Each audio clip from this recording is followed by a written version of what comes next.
Welcome to the Trap House Podcast. Thanks for joining us. If you haven't already, please like, share, and subscribe on all social media platforms. And now a quick word about our sponsors. We have Duke Traps with us. Check out duketraps.com. They manufacture over 40 different models of cage traps, coil and long springs, and body gripping style traps, as well as one of my personal favorites, the powder-coated dog proofs. Check out duketraps.com. Need a place to sell your fur? Check out Groenwald Fur and Wool Company. Over 50 years in the fur business, the largest and most experienced direct receiver of wild fur in the world. Check out their website, gfwco.com. Top Lot Stretcher Company. They have all the fur processing tools you need to get the job done in the fur shed. From push pins to wooden stretchers, they got you covered. Check out toplotstretcherco.com. And this one's for the ladies that don't mind getting their hands a little dirty setting some traps. We have Trapping Girl Inc. with us. Check out their website, trappinggirlinc.com. They have a great selection of women's apparel, kids apparel, baits and lures, and trapping supplies. Check out trappinggirlinc.com. J3 Outdoors. They make American trapping products designed for maximum trapline efficiency with products like the Hags Bracket and Spring Clip, as well as the Universal Lock and Beaver Rod ends. Get the tools you need to get the job done. Find out more at j3o.com. And there's only one true way to start out the day on the trapline, and that's with a hot cup of coffee from Trapline Coffee. They have great tasting blends to choose from, as well as chocolates. Head over to traplinecoffee.com for more. Weeby Knives. Check out weebyknives.com. They have a great selection of skinning knives, fleshing knives, fur handling tools, and they'll give you the edge you need to get the job done, and you guessed it, they're wicked sharp. Check out weebyknives.com. And we'd like to welcome the newest sponsor to the team, No BS Lures. Don't let the name fool you. There's more than just bait and lure. This company offers trapline tools and hardware, fur handling supplies, and the No BS traps. Check out nobslures.com. And last but not least, Hoosier Trapper Supply, home of the Top Dog Predator Bait, Jet Fuel Predator Lure. We offer a complete line of trapping baits and lures, deer scent, trapline tools and hardware, fur processing tools, and special package offers. Head over to HoosierTrapperSupply.com. All right, everyone, welcome back to the Trap House Podcast. We got two guests today. We got a fan favorite back. Charlie was a big hit on the show, and her dad, Jesse. Thanks for coming on and talking about trapping with us. Oh, yeah. Always fun talking trapping. Yeah. So we should probably recap a little bit of the last time. Charlie, you want to you remember what we talked about roughly? About your mink season. Mink season Your was goals. that. You had a lofty goal.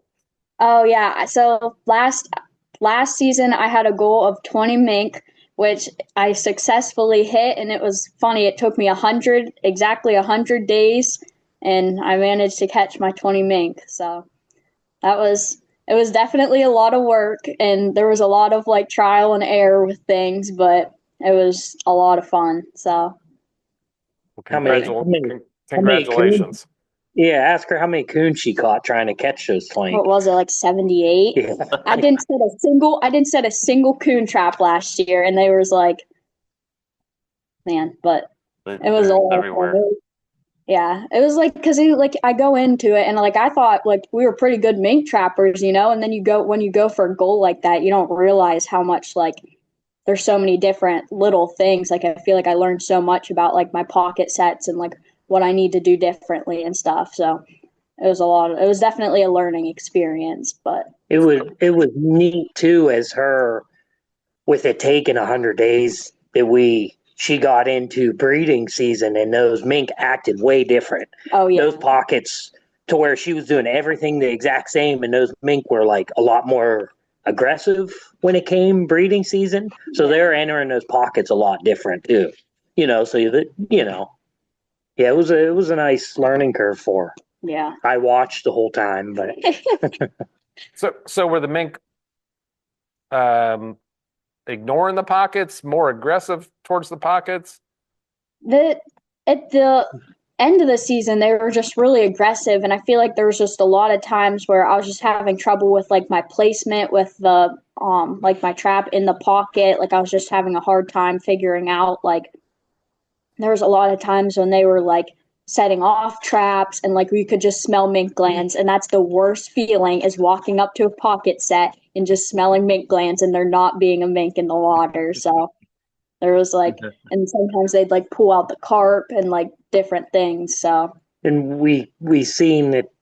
I feel that they were attacking the pocket a lot harder, but when we were seeing, remember, we were seeing a lot of the tracks them running the banks, look breeding, that they were just completely ignoring the water, to where early season it's like, with using her mink lure or just the smell of fish, they always got in the water. Now they just kept moving because, and once they were in the water, that's when they got really aggressive. Okay. But just neat to see and I'm sure you guys see it with coyotes too, when it comes breeding season 2, they might act a little different, Right. But, and early season, I had trouble. Early season was pretty hard because it was so warm out last year. This year was completely different for mink.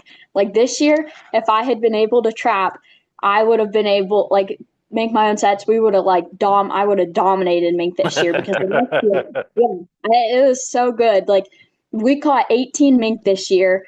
Well, he used some of my pockets, so I think that was the real magic. But it was like, and we didn't even try that hard for mink this year. Last year, but it was so warm out that they were hunting in these fields, and like we could just not get them in the creeks. Like there were some great creeks that we've used years before, and like we just could not get them. So I think a big trick last year was like moving creeks. Like I trapped so many different new places, and it was just consistently moving my line and growing it was like the key to success. But how many traps were you running? I mean, I know it varied. At first, I had like 25, 20. I'd say she probably averaged like 18 to 25 or so, Okay. But we're out in farm country, so there's a lot of ditches that are great mink trapping, but all these farm fields are so tiled really good that you get like an eighth of an inch of rain, that water's in the creek so fast that it just throws our traps off. Right. Yeah. But then this year trapping, like she said, I went to most everywhere I caught mink this year. They were in the same creeks, and a lot of times you can reuse the same pocket sets, clean them out. But this year caught 18 and only 13 raccoons. What's up with that? I don't know. I don't know if she cleared. Lucky. I don't know if she cleared them out last year, or I don't know. We had a little colder year this year. Last fall was pretty warm, but yeah, I don't know. I'm not sure, but I'm not complaining. I would think that they probably did lay up more this year. Yeah. No, I think that's most of it. Yeah, because a lot of those good areas, I think those mink or those coon just filter right back in after you catch them. Right. But, so do you set where those culverts are, running into the creek? Do you set those too? Yeah, like blind sets and stuff. Occasionally, there's a few creeks that she traps that she catches every year on blind sets because they're just real rocky, so you can't really get a good pocket set in. But they're just picture perfect blind sets. Right. But most of the time, she's backing off of those, 10 or 15 feet, and then just putting pockets in. Okay. Yeah, some of the smaller culverts we notice, like you can see, especially once you get a snow, that like the mink come out of the creek and go over it because they get nervous about like coons being in there and stuff. So we notice a lot of times they get out of that, depending on the size of it. But okay, that's a good observation. Well, we should address the elephant in the room. How come you didn't trap this year? So I'm a big soccer player. And I was in a tournament game and I fell, and we found out that I partially tore my ACL and meniscus and I fractured my tibia. So the tibia was the real kicker because I was on crutches for like 6 to 7 weeks, like no weight bearing. And then I had a meniscus scoping surgery, which I was only on crutches for 2 days, and then I went into physical therapy and my surgeon didn't clear me. he cleared me for trapping for the end of February. Like right now, he's like, you should be able to start trapping again.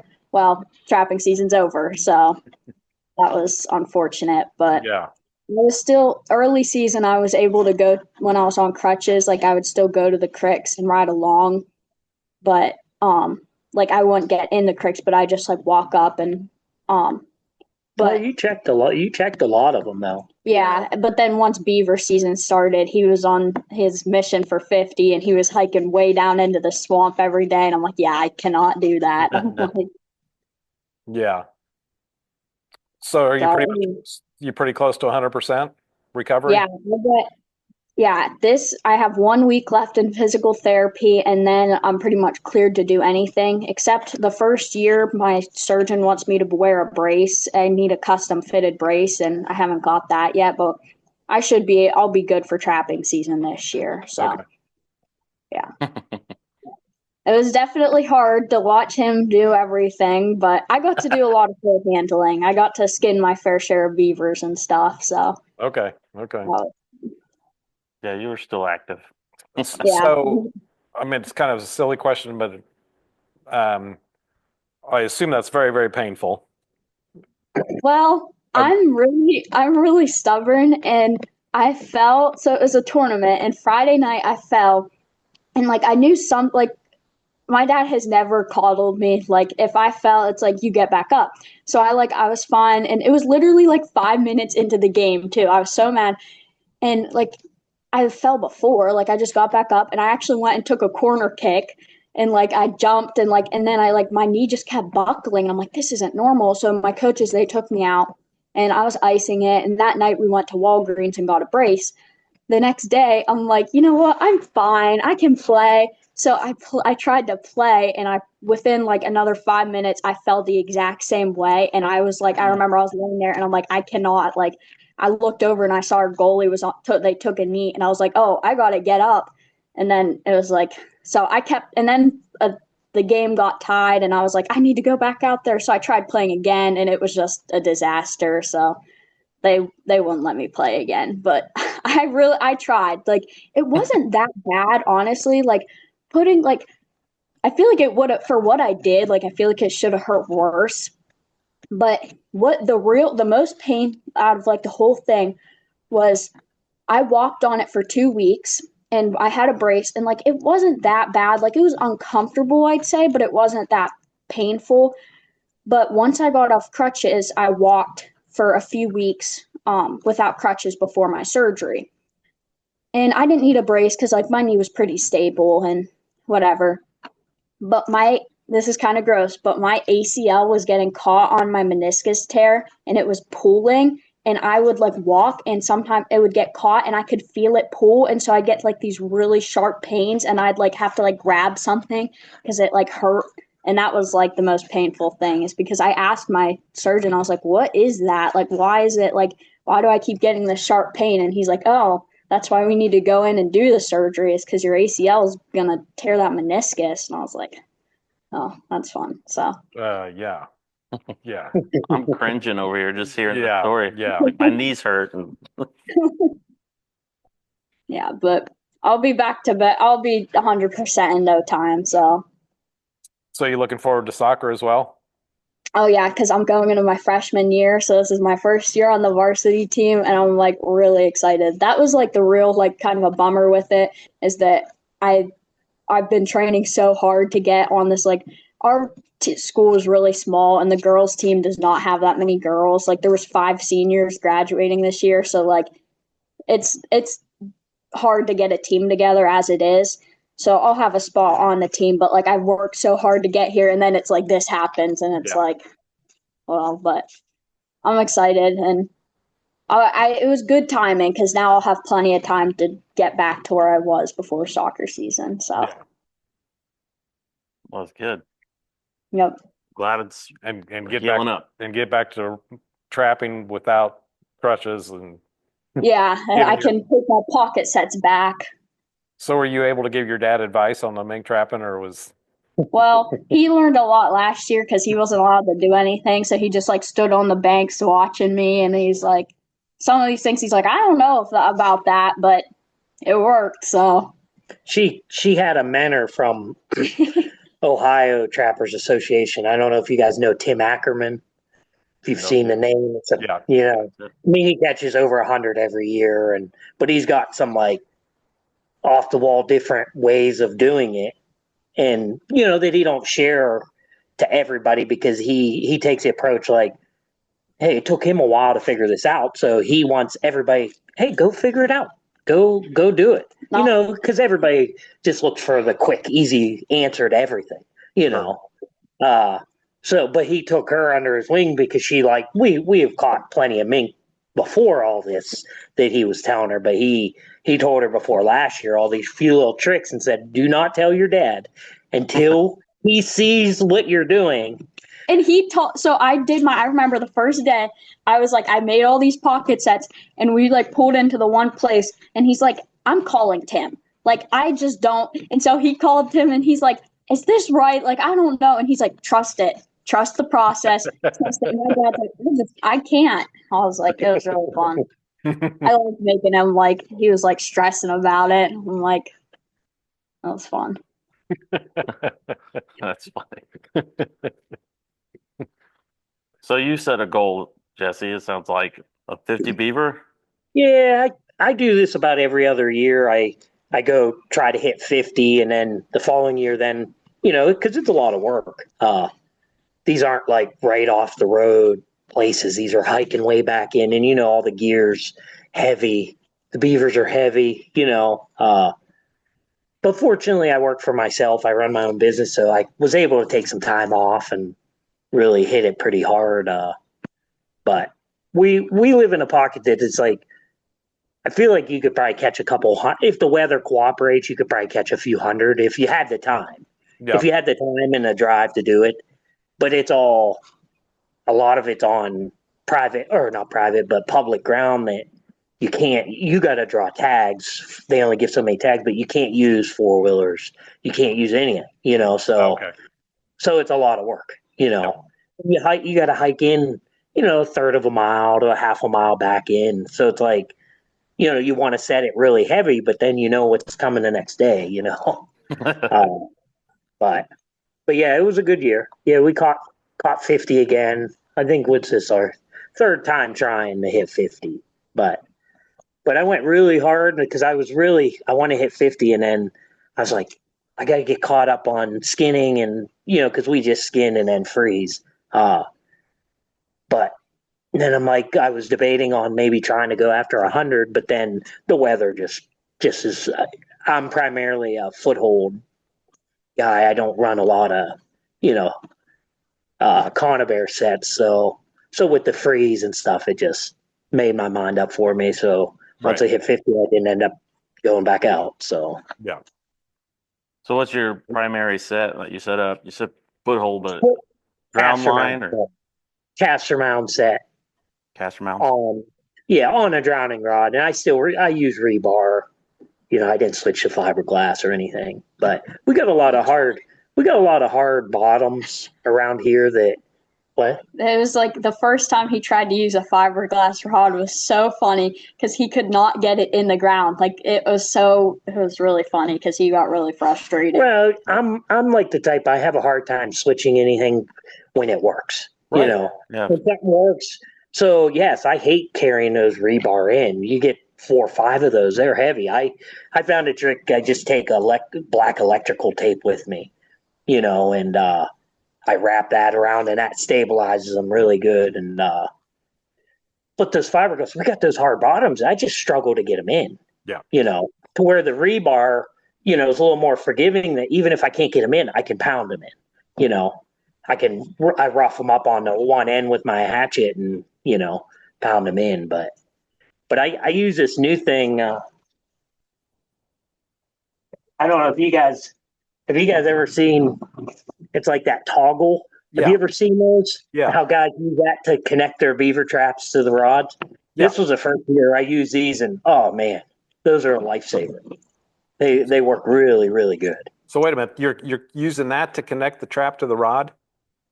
Yes. Yeah, just with the J hook onto my hag's drowning bracket, on my rebar, and then that just slides through your swivel on your trap. Right. And then that thing, it works so good. Okay. Perfect. I first seen it from that guy, Mike he has Bearded Man Beaver Lore. Mm-hmm. He was telling me about him at the convention, and I did buy one, but I'm like, yeah, I don't know, and then I started tinkering around and I ordered all the parts, and they work so good.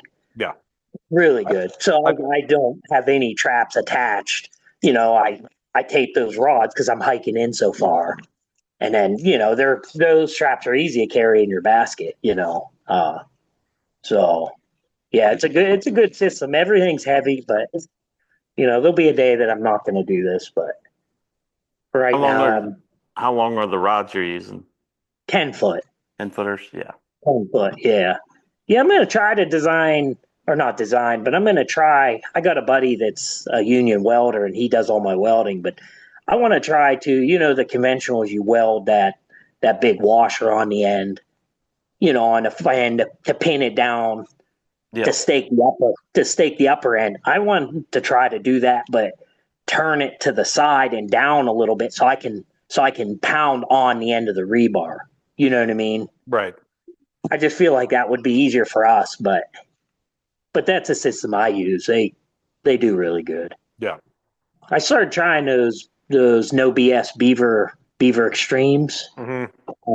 The 2-coil, man, those are awesome traps. Yeah. Really nice. Yeah. Real pretty powerful, but I don't know if you've tried setting those. They're really easy to set. What's the jaw spread on those? I don't know if they're 8 or 8.25, somewhere in there. Okay. But they're really nice, and that how he bakes that paint on there too is really nice. Yeah. Yeah. Yeah. He's a very nice trap. Yeah, I used to really enjoy like trap prep and stuff, and now it's like life just gets so busy that it's like, if that's one step I can do is like not have to mess with those beaver footholds, then I'm all for it. Right. But yeah, I need to try some of those next year, I think. Oh, they're really nice because I could just, you're just getting the water and you could set them by hand, or I can anyway. They're not near as strong as like an MB 750. I had a bunch of those. Those are great traps. Or the Bridger 5s are pretty stout too, Right. I mean, the Duke 4 coils are really good beaver trap, but I don't know. I kind of like the bigger jaws. Yeah. Even though I target a front foot, but so. Oh, okay. So you go first. I go, and I've had so many guys are like, man, that's risky of them, twisting off and stuff. But no, I go right, and I like my trap in about 3-4 inches of water. Okay. Each bank's different, but in ideal, I'd only have it in about 4 inches of water. Okay. But so roughly how far off the bank are you then? And I know it varies. No, I go tight. Okay. I go tight. Kind of like how the same system, because when we coyote trap, we do the same thing you guys do. You got that jaw pretty tight. Right. But my beaver's the same way, and I get real like anal about stuff, but I always offset to the right. I don't know, some reason I always have a lot better luck off to the right. And occasionally I have to go to the left, if I can't get my rod in on the one side I need, but I always go to the right and always go tight to the bank, When I use a poker stick, guys using those to help them put their front feet down quicker, but, and I do catch a lot on back foot feet too, like they come in, I don't know if they're coming in fast, but, yeah, I just like setting for front because you miss a front, you still got the back set, the back. Right. And those no BS beaver traps, man, they make a great catch, I'm assuming they're all pretty high. Yeah, it catches them high. Yeah, it catches them. The only downfall this year, I did have a couple caught high that I had to, because I really enjoy putting up fur that, you had to cut those feet a little my holes were a little bigger, Okay. to get that clean, which isn't no big deal because I pinch them all shut anyway, pull them off close to the edge as I can get them. But I did see that did tear a few, because it gets them so high. But I think that's why I had no ring outs, no nothing, because it does catch them high. Kind of like her mink traps. She uses those Victor number 2s with the big square jaws, The old square jaws. Yeah.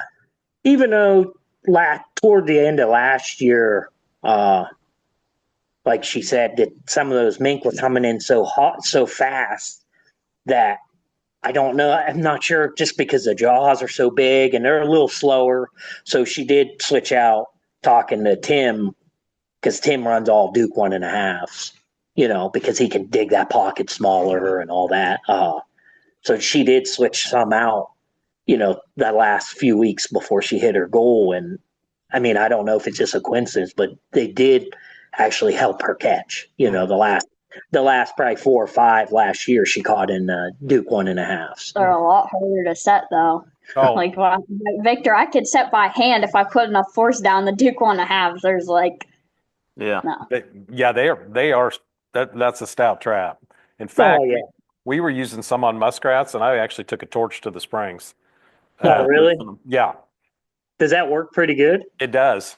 It does. Yeah, I never thought of that. Yeah, it's time consuming to do that. Yeah. And if you know you're only going to use them for, muskrat or mink, obviously you probably don't want to do it on your coon traps necessarily, but it works good. So. Yeah, because she had a lot. Those Victor number 2s are real good for mink, catches them high. Right.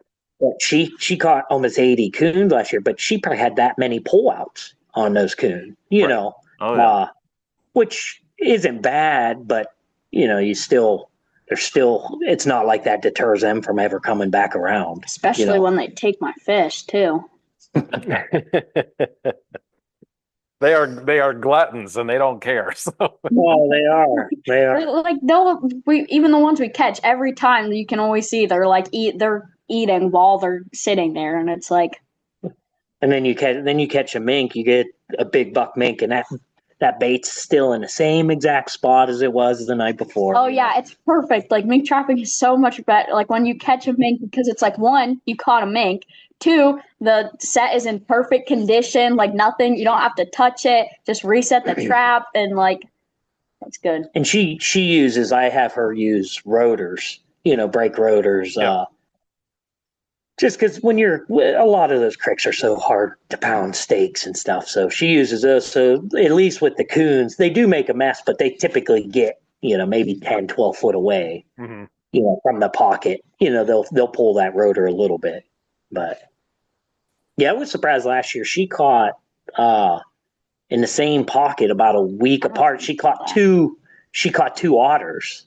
Yeah, there's this river that comes, and then there's a bridge, and the creek comes right out of the river, and it's always a great spot for mink. And there's a day, and it was like a great day that what did I had something after school. I was doing this like academic, it's called Prep Bowl, it's like a trivia thing, and I was doing that after school. So my dad checked part of my line for me, and I caught one mink, so he waited, and then I still had a few sets after that to check. So we come up to the first spot, and there was a mink there. He acted like he forgot to check that one just so I could walk up on it.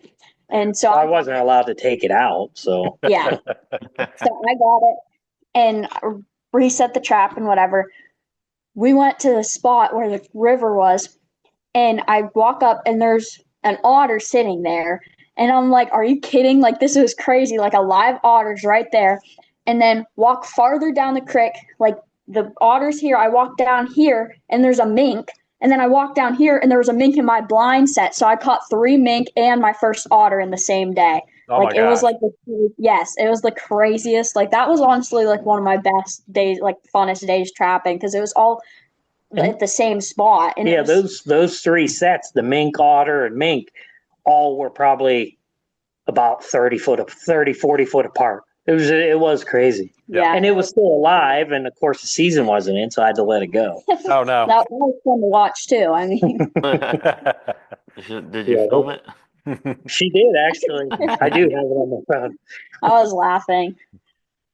Yeah, it was tough to get wrangled up, but the problem is I couldn't get the trap because it was a front foot catch, and it was in one of those Victor number twos on a brake rotor, and it didn't. I don't know if it just like suctioned to the mud or something, but he didn't move it.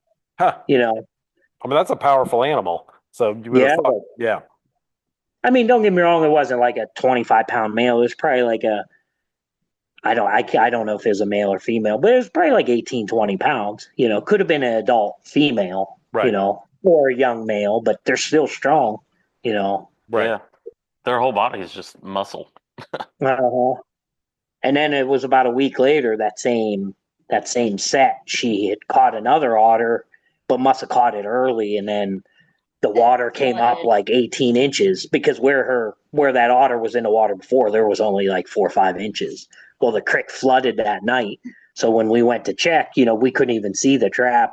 And it was like a day or two till she could get in there, and that otter was already there. So we had to turn it in. But okay. So are you guys in a legal otter county?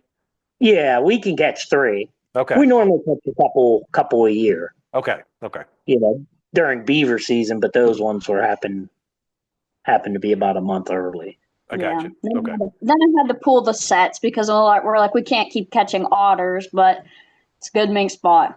Yeah, that's what Marty, our Trumbull County game warden, super nice guy, but he's like, you know, if you keep catching them, you should probably pull that trap. Like you're gonna tell Charlie she can't trap that spot. It's usually good for what 2, 3, 4 mink a year. I think we caught 3 there this year. We caught a double there this year too. Yeah, it's a good spot. It's kind of a shame on those otters. You know, obviously it's dead. It gets turned in. And here in Indiana, prior to us having a season, which started in 2015, all those otters just got turned into the state, and they do studies on them or whatever. But still, it seems like just an incredible waste of a resource. All those skins, you know. So, I mean, I know some of them were tanned for educational purposes, but not hundreds. We did one for local education. I don't even know, up at Ponmatooning Lake, they didn't have an otter pound, so they reached out to me to see if I would skin it out and send it off. It was like an early season one. It wasn't even that nice, and it's like, geez, my otters are better than this. Well, he said he was appreciative because he couldn't get to it right away, so we brought it home and threw it in the freezer. Okay, you know, so he was real grateful that we did that. You know, most guys just throw them outside and, you know, they get mad and don't do anything. Well, you know, you hate to see it go to waste. Right. Right. But we have some good otter laws though. I mean, it's our beaver season comes in the day after Christmas and runs till the end of February, but we can catch 3, you know, so it's in the whole season. Like if you've ever seen like Pennsylvania's laws they're terrible. Like they get a longer season. They get a 3 months beaver season, but they have to be 15 feet away from huts and dams and all that stuff. And then they get like a 9 or 10 day otter season, like mid January, and they only get like 10 combined traps or something. So I'm like, I don't know. It just seems silly. Like these guys were beaver trapping for 3 months are still catching otters, you know, just opening up the whole season, you know. I don't know. It just seems silly, but we're very trapper friendly in Indiana. I mean overall, so we can do basically whatever we want to catch a beaver. The season comes in November 15th and goes out March 15th. Oh wow! Our otter season runs consecutively that entire time too. So November 15th through March 15th, or until the quota's met, which our statewide quota is 750, which they won't even reach this year, is my guess, unless it really comes on here in the last part of the season. Mainly just because the weather has been so bad. Yeah, stuff's froze up, and so we have a long season. Yeah, I'd be curious to see see what our harvest is this year too. We just went to this banquet, this deer hunting big buck contest they have at her high school for all the local schools, and we set up a OSTA trapping table with all the furs and stuff. And talking to Marty, the game warden, and he said he only tagged 2 otters this year. Now they can take them to other locations and physically go there, but he normally checks in a couple dozen a year. But he goes, it locked up pretty early here this year. So I mean, we're fortunate because we're in a good fur pocket for everything. But yeah, we live right by like a big swamp, and so there's all these creeks for mink, and then like farm fields and stuff for coyotes. Like it's just good for everything. Before the thermals came in, yeah, I'm sure everybody's dealing with that issue, but yeah. Which, hey, to each your own, but right. I got to ask. So, is the big buck thing? Was that a school event, or is that just happened to be at the school? It's like a few of our cops started it, and like our cop at our school, like I love him. Like we talk to him all the time, and I talk to him about hunting and trapping. And I don't even think he hunts; like he just fishes and stuff. But around COVID, they started this contest for like because they wanted to get the families together and stuff because like they couldn't do anything. So it originally started during COVID. Just like you sign up and then you turn in like a form and like you turn in they have like a scoring thing, a guy that comes and scores your bucks, and then they have even like a weight competition. Like there's like so many different categories that you can win, and they have like all these like donations and stuff that everybody goes home with something. So it's a really cool thing. But I think there was like 3 or 4 schools in it, but each year they're like adding more schools to it and stuff. And this year it just happened to be at my school. And I think it was the year before too, but I actually signed up this year because this summer I bought my first bow, because I have always said that I don't want to shoot a deer until I can pull back a compound, and I want to shoot my first deer with a compound bow. And so I bought one this summer, and then I only went out once because I was on crutches like the main part of deer season. So, but I did crutch out to my blind once, and I didn't get anything. But so I signed up for this year, and then the cop was like, "Hey, you should come and like set up a table or something." And so they have like Ducks Unlimited there. They have like just like a few tables about like outdoors things. So it's a really cool like thing that they're doing, and like just to get all these people more interested in the outdoors, and they have different tables about the different things to get more people exposed. And there was like girls from my school that like don't even like hunt or trap or anything, but the cop was like, "Hey, you should stop out and just like come by." And so they did, and just like it was cool for them to get exposed to it. So yeah, it's a really cool thing. That is cool. That is, yeah, that's very cool. I'm assuming you guys are in a pretty rural area then.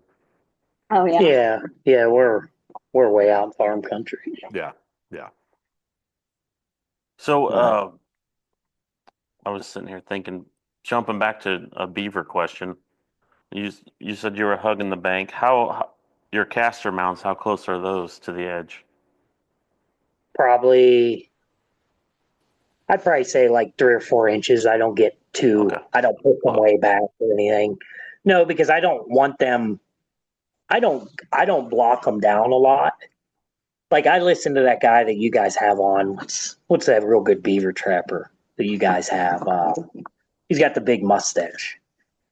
He does nuisance. Morlock.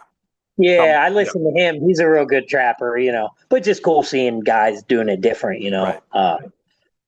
But I keep it fairly close because I don't want them to fully get out of the water. I mean, they want to because they want to destroy that mound, but I like to try to keep them right there, right on the edge, Yeah. So, but I do stuff like kind of analytical. I'm a trim carpenter by trade, so like it's all like the little details and everything that that has to be perfect.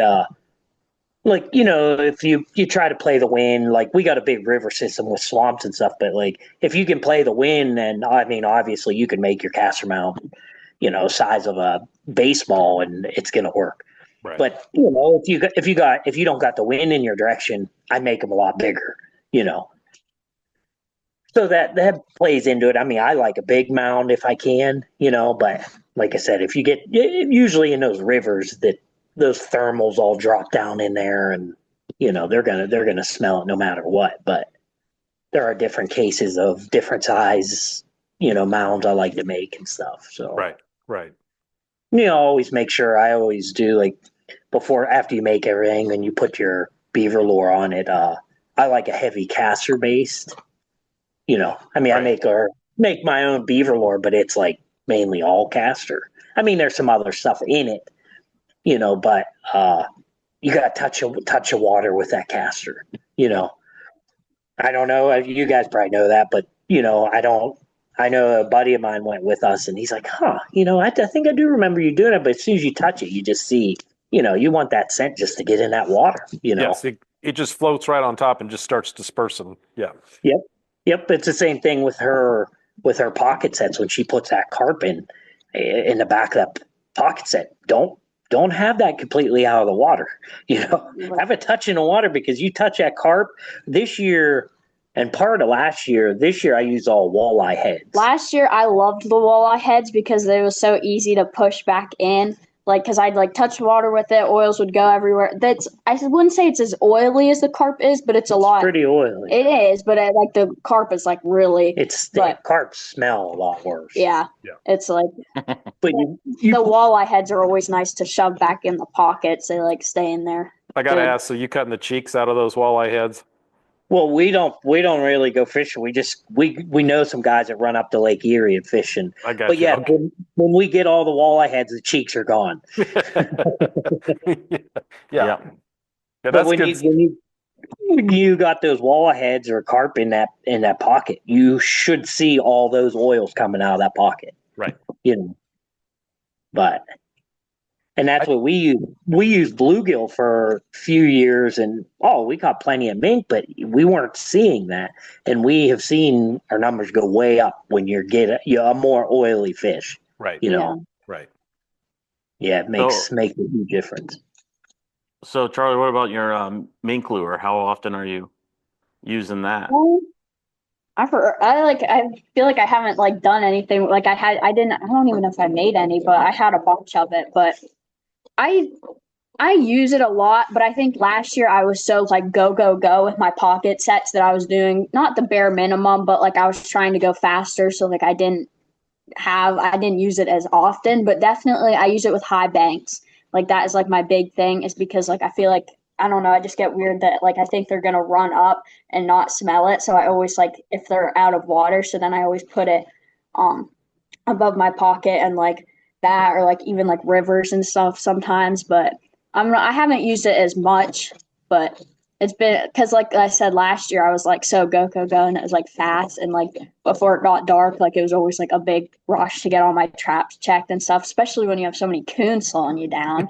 Yeah. But this year I didn't get to use it much, but I like making it. That's my favorite part. Using it's fun. It's fun to use it and then see make it and then see stuff caught off of it. Mm-hmm. But I think I don't know, it's just fun to make it. And I have crawfish in my mink lure, and I love catching crawfish. It's so fun. That's yeah. I love going to the creeks and catching it. That's great. But yeah, there's certain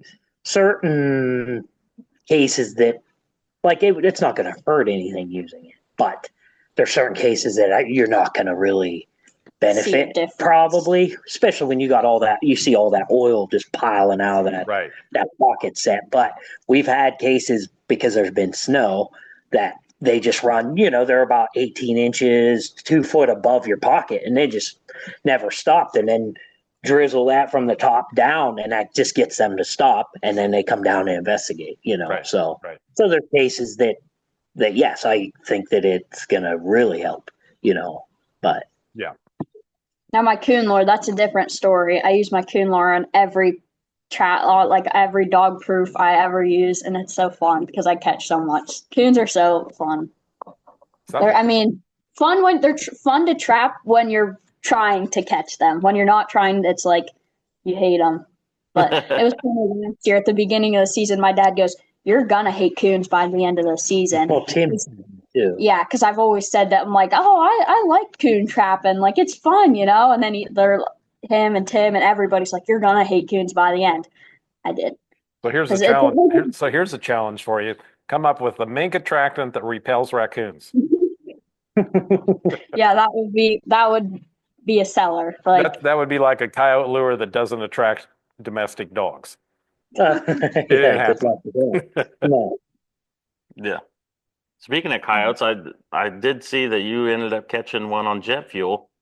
I did. That was another cool thing. Is it was the first day of mink season. I think I had the coyote sets a few days before that, and my dad was like over, and it was like it's one of our like best spots for coyotes. Like there's a rock in a field, and like this big rock, and it's like always like it's a coyote magnet. Like every year we catch them, but sometimes when it's corn, we don't set there, like because we just can't. So then we go over in the field net. There's like a tractor path, and we always catch them over there too. It's like in the same area. So he was on one side setting his trap, and I was over here, and I like wouldn't let him come near me. I'm like, stop! I'm doing it. And so I had my jet fuel. She had her GoPro. She videotaped, had it on a little tripod, so there was proof that I didn't touch anything. I didn't pound steak. I didn't bed. I didn't do anything to it. I have my top dog, my jet fuel, and then the next day, the day I set a bunch of mink traps, and the next day I ended up catching a mink for like the first day of mink season, and I caught my first coyote. So that was a really cool day too. Yeah. But she's caught it. She's been a part of a lot of them. Yeah. I feel like I watched, like I've done so much like that I could do it with my eyes closed. Like, I mean, now I'm a little rusty, but like. Right. I've seen it so often, and then I'd help and like stuff like that. But this was my first one where I wouldn't let him like, no, this is mine. Let me do it, and then I did it. It was really cool. So you'll remember those days the rest of your life. I mean, it'll. Oh yeah. It's crazy how those will stick in your mind. Just. Oh yeah. So what did you guys have goals for next year, or just being out there in general is good enough? Mine, I kind of want to do like this is what I was gonna do this year, which I didn't really get to do part of it. But like I want to everything I catch, I want to do the whole process with it. So if that means that I don't do as much like catching like numbers, but like I catch a mink, then I want to go home and skin it and flesh it and put it up. Because like I do a lot of it. I do a lot of fur handling, but I feel like not fleshing. I mean for like beaver fleshing, that's like I don't like that, but. Like I do a lot of like fur handling and stuff, but it's never like necessarily my own. Like it just kind of gets like whatever, but I kind of want to do that for like so I can be like, yep, I put this muskrat up, I made the set, and so that's my thing. And when he goes back, well, he has a thing, but he's gonna hike all back into these places, and I want to make different sets along the way because like I'm a pretty strict like mink, and like I have a thing against muskrats. I don't know why, but I just don't like muskrat trapping. Like I don't know why, I just do. So that's why I want to go back and like while he's doing his goal, then I'm gonna like make my sets along the way. So no, but I was gonna go back after the weather got bad, and I realized I wasn't gonna be able to get to close to 100. I'm like, you know what? All I need is a couple. I got a few spots in the swamp that it's a long ways in, and I'm gonna because I broke my record size wise this year. I caught over a 66 pounder. That's huge. That's a massive on a foot front right foot. Like, see, I like when I go up. I mean, any beaver's nice, whether it's back foot, whatever, But I like when I always go after right front foot. So when I pull them up out, I always see what I caught, and it's always just a little more gratifying when it's the right front foot, Right. And that's what that 66.1 it was 66.1, but it was right front foot, And then I caught the mate too. That was a female, and the mate was like 61 pounds. But I have a few spots, because beavers just keep growing as with age, Sure. To a certain point. So I'm going to have a quest for a 70 pounder that I want to catch on a foothold on a drowning rig, And then as soon as I break 70, it's getting a full mount.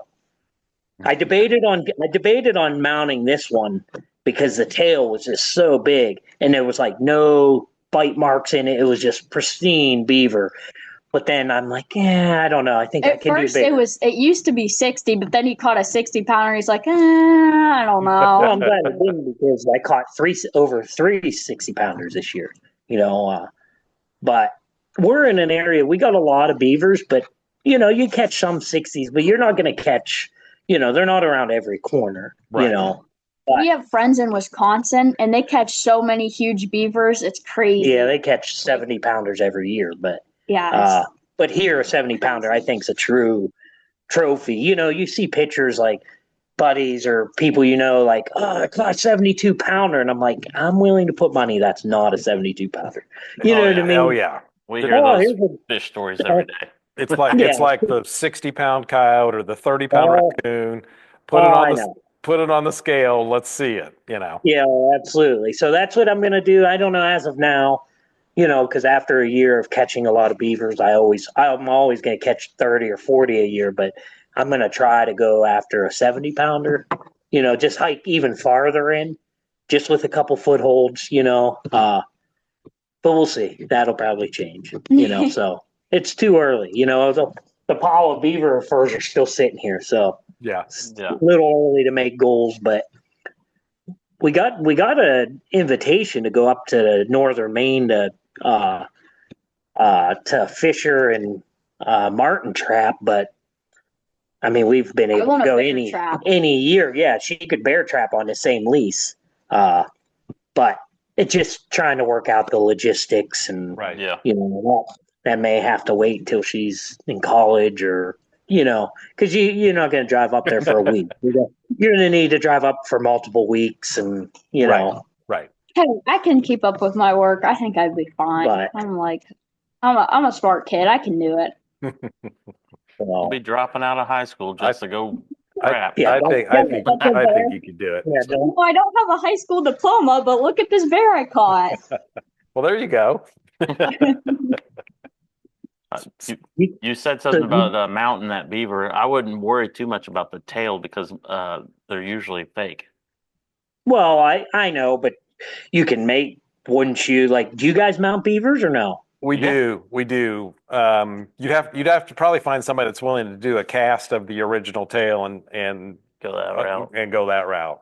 If you want, if you want the replica of the tail that's on the beaver that you caught.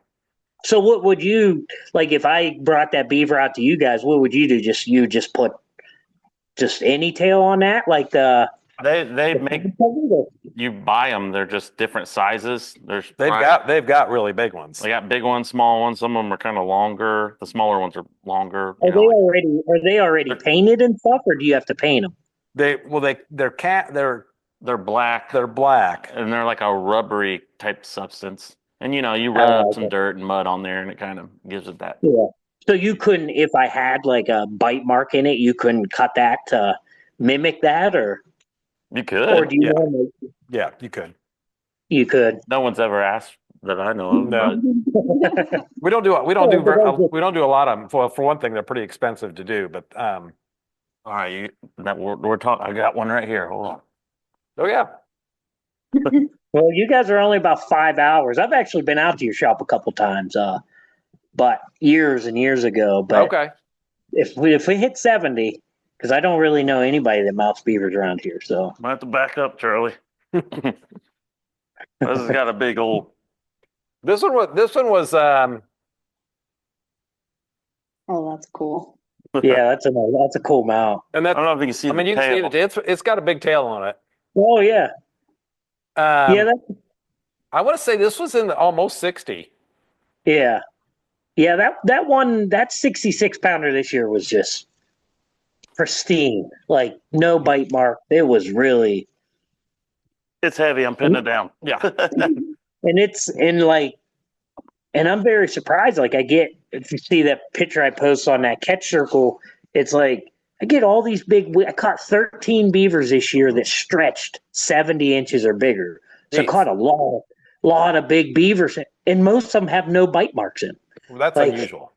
It is. Now I got a few that have some, but I'd say probably like 8 out of the 13 70-inch or bigger have no bite marks, just perfect beavers. Mm-hmm. It's very strange to me. And then you get all these little ones that have a bunch of bite marks and yeah. So nothing's more frustrating, like skin it out and you're fleshing it. You have no clue there's bite marks, and then you flesh it all the way down, and you're like 8 inches from the base of the tail, and there opens up like 3 bite marks. I'm sure you've seen them before, but occasionally we'll have one somebody will bring in to get tanned or whatever, and it'll literally look like Swiss cheese. The entire beaver, I mean, like it got shot with double op buck or something. I mean, just crazy. I mean, they're just brutal to each other. Yeah, I've caught some that have had BBs in them too from the duck hunters. Yeah, duck hunters or whatever. Yeah. But 60 is my biggest beaver, and I snared it. Yeah. Really? I like snaring beaver. I think that's really cool because you always talk about all that heavy gear. I think it's cool. You can go in there with like just the basic bare minimum. Little here's this cable, and snag one. It's pretty neat. Yeah. And you can do it here. You can do it up on the banks. You don't even have to be in the water if you. So. Yeah, that's neat. That's something that I've never really got into, snaring. But I don't know. You might be getting a 70-pounder next year. We'll bring it out for you. Okay. All right. Well, I know they're expensive, so. So when are you going to sell your fur, or what's your plans? We go to the OSTA puts on a couple fur auctions every year, and we have one coming up March 8th in Kidron, Ohio, and it actually attracts a lot of novelty buyers, and Xander's always there. He's one of the bigger ones that comes there, but a couple other big buyers. It's an awesome sale. Yeah. I like the fur auction. It's fun. Yeah, like to see all the fur and stuff. It's cool. Yeah, it's last year. It was. I know the beaver prices have dropped tremendously. He got the best, the highest paid beavers last year. His big beavers were the highest of the auction. Yeah, I had seven good beavers over 70 inches, and they brought $71 each. Oh my gosh, that's awesome! Well, that's just buyers just running them up, because I had talked to Xander a couple weeks ago, and I asked, and he's like, "What'd you get last year?" Because he's like, they're going to be about half of what they were last year. I'm like, well, I got 71 last year. He goes, well, that was probably $15 more than they're worth. They weren't worth that.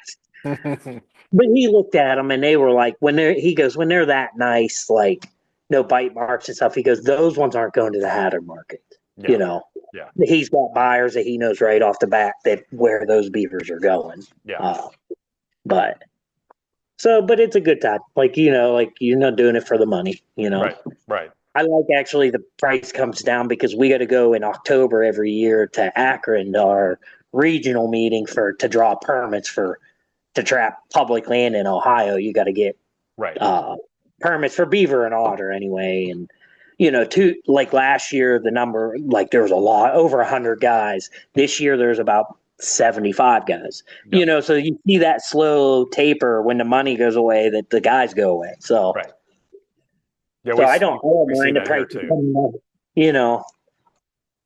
I mean, a $35 beaver's good. I hate when we sold a bunch 3-4 years ago. They were like $17-$18 for those big beavers. But. Right. Which is way more typical in the scheme of things over the years. Yeah. I think beavers last year in the scheme of things were higher than they've ever been. Yeah. Since I've been around this.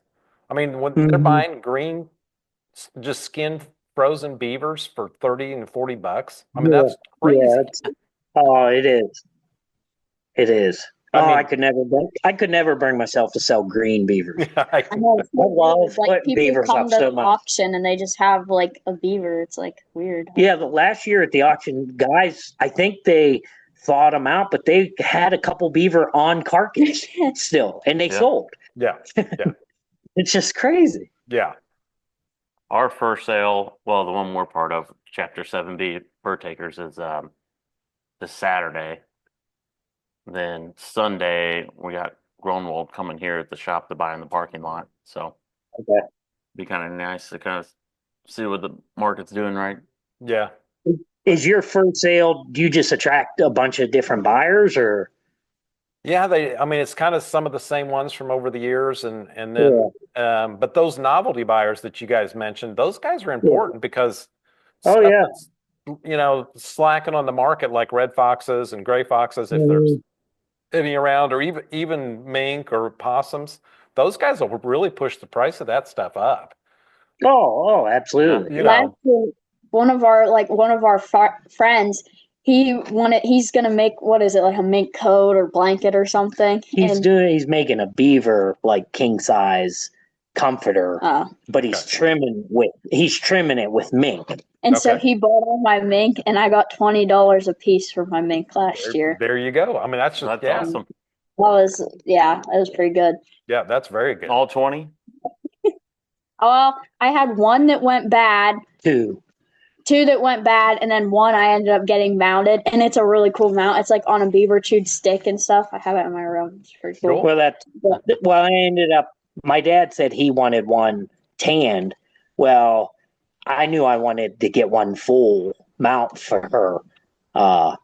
It was my 17th mink, which the picture of that mink was actually on the Buckeye Trapper, which is like the Ohio magazine. So it was kind of cool that it was like that's the one that got mounted. Yeah. But me and my wife were like, yeah, that'd be cool to get one mounted for her. So then she knows that came from her goal of 20 that year, Right. So I'm like, let's just throw it in the freezer. That's Grandpa's. That we'll skin out some other time because he wanted one, And I took it and got it mounted, but and surprised her. Yeah, that was number 17, and just so happened that Rich Fowler, the editor of the Buckeye Trapper, he'll ask for pictures and says send me over pictures when you can, so he can plug them in the magazine when he needs.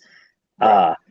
And that mink that I got mounted happened to be the one that made the cover of Buckeye Trapper too. And I had an article in that one, so I was like full circle. Yeah, well, you got that one framed in the room. Yeah, so she ended up selling 17 last year. She had 2 go bad because a real good time to catch minks right before heavy rain, flooding, and stuff. So you catch those and everything. Our creeks will come up 24, 30 inches. It's so bad. It's like scary because then it gets so fast, and it's like, and it takes a week to come down. So so by the time it came down, those must have got caught right before the flood, and they were slipping and everything before. So right. But we couldn't do anything with them. Yeah, pretty hard to salvage those. Oh yeah. So Charlie, you're looking at colleges yet? No, I'm like, I don't know what I'm doing. Like, I have I wanted to be a wildlife biologist forever. Like, that was like my thing. And then I went into like, I really like biology, but then I'm like, it would be really cool because my grandpa was in a bad tractor accident and he had like a lot of bad experiences with like healthcare and hospitals and stuff.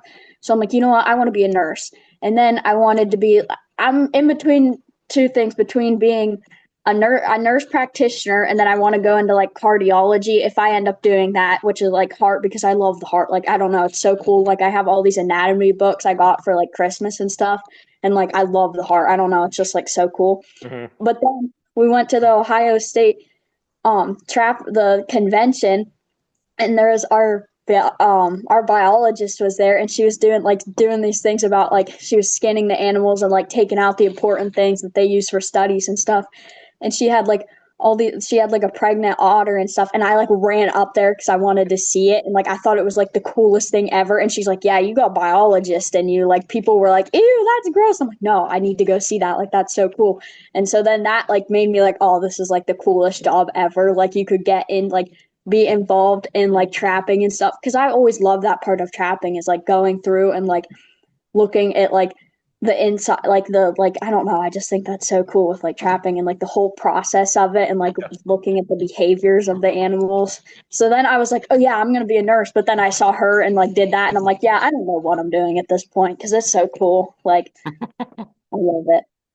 I still don't know what I'm going to do with my life. You don't have to know when you're your age. That's for sure.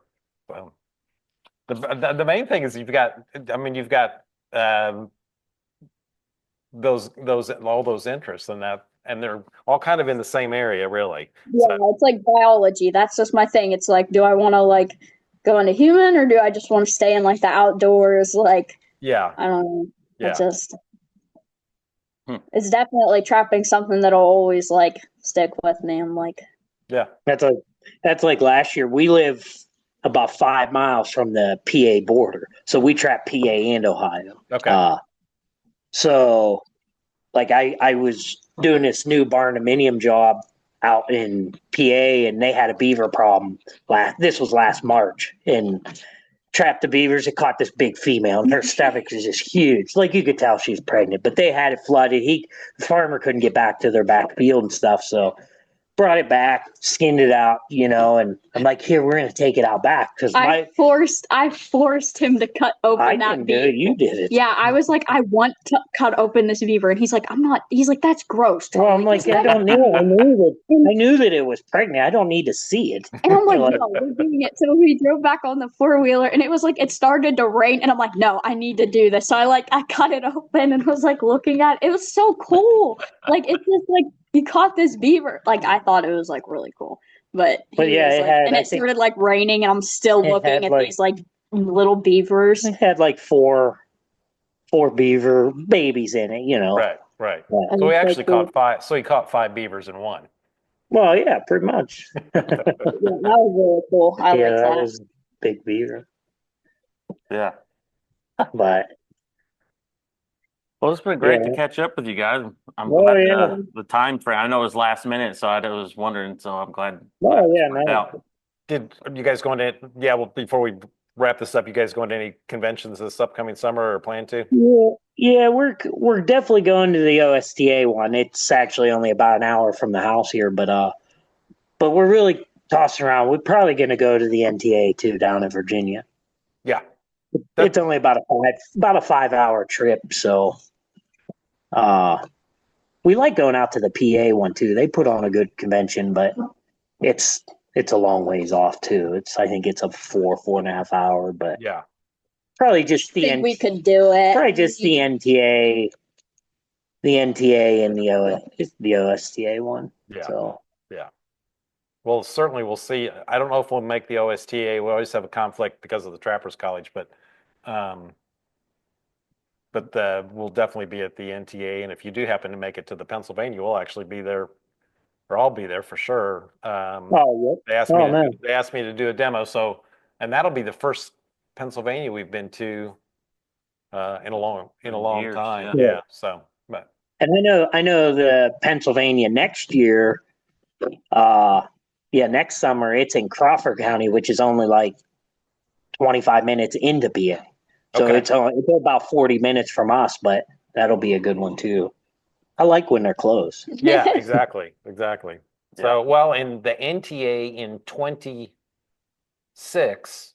Is it out by you guys? It will be in Indiana. Yeah. On the eastern side of Indiana. So that's whatever time it takes you to cross Ohio's where, basically. Yeah.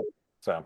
Yeah, that's not too bad. Because I think you guys are about 5 hours from us. So. Okay. It's not terrible. Yeah, we'll have to try. We'll have to see what the soccer schedule is, because that when you wanted Charlie to come out and do a demo at you guys' rendezvous, and I'm like, gosh, she can't. She's got a soccer tournament, and then that's a tournament she blew her knee out. Oh, so she could have just skipped it and came and did her demo. Yeah. See, you would have been able to trap all season. So we'll have to see how her varsity schedule goes, but if it's clear, then maybe we can even come out to you guys' rendezvous. Yeah, I hope so. Last Saturday in September. Yep. When it always is. So perfect. Well, good deal. Well, we'll let you go, and thanks again. This has been good. Yeah, that's a good one. Yeah, appreciate it, guys. Charlie. Yep. Thank you. All right, take care.